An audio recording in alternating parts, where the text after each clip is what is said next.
Are you waiting for the housing bubble to pop and home prices to drop? Have you been waiting for the perfect time to get into the market? Let's take a look at the market data and see if that house that you had your eye on is going to be dropping in price anytime soon.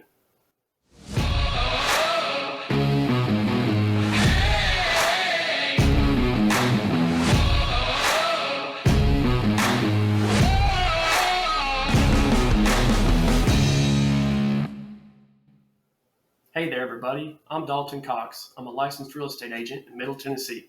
If you like this video or find it useful in any way, make sure you hit the like button and subscribe so you'll get notified of my new videos.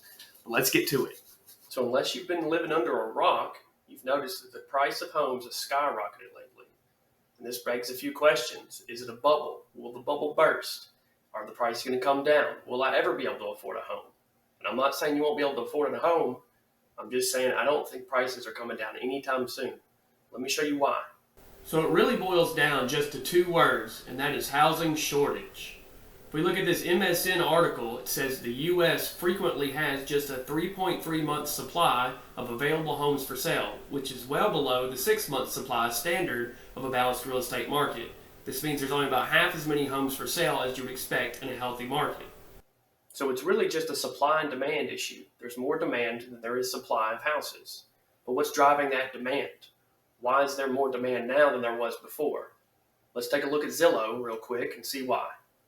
So if we look at this Morningstar article that's based on Zillow research, it says that half of all home buyers are purchasing their first home. And that's the highest share that Zillow has ever recorded. Zillow finds the first-time home buyers now make up 50% of all home buyers, up from 45% last year, and a meaningful jump from 37% in 2021. So now you might be wondering, why is there so many first-time home buyers? Why are they dominating the market right now? Well, if we look, millennials have surpassed baby boomers as the nation's largest living adult generation. And millennials are aged late 20s to early 40s, depending on who you ask.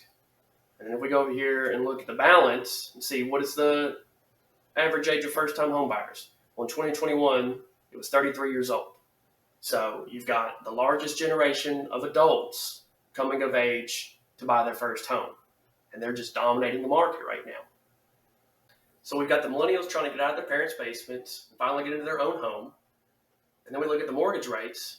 And today, the 30-year fixed is 7.29%. It's down a little bit. It was at a 20-year high in the past week or two. Came down a little bit. But this is keeping people in their homes. I've talked to so many homeowners that would love to upgrade or downsize or move to a better location or anything like that, but they're just not even entertaining the idea right now because they're locked in at 2% or 2.5%, 3%, 4.5%, something like that, way less than the 7.29. And they don't want to double their mortgage just to get a slightly better house. So they're just sitting on their houses, not putting them up for sale, and that's what's driving the low inventory. So my prediction is, as the interest rates eventually move lower, that these people who are locked into a lower interest rate are going to feel more comfortable giving up their low interest rate to get into the house that they want to be in. But that just creates net neutral on the market because they're putting one for sale, but they're also taking one off the market.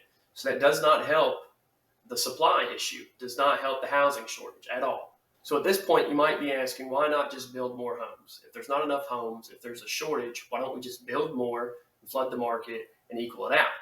Well, there's builders trying, but they're having issues because of zoning laws. If we look at this CNN article, they're basically blaming zoning laws for the housing crisis that we're seeing right now.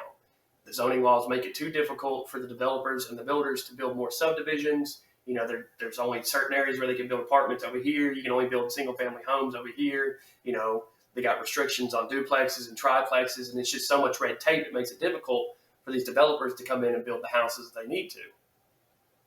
And if building more homes was going to be the solution, I would expect to see people like JP Morgan here investing money with home builders.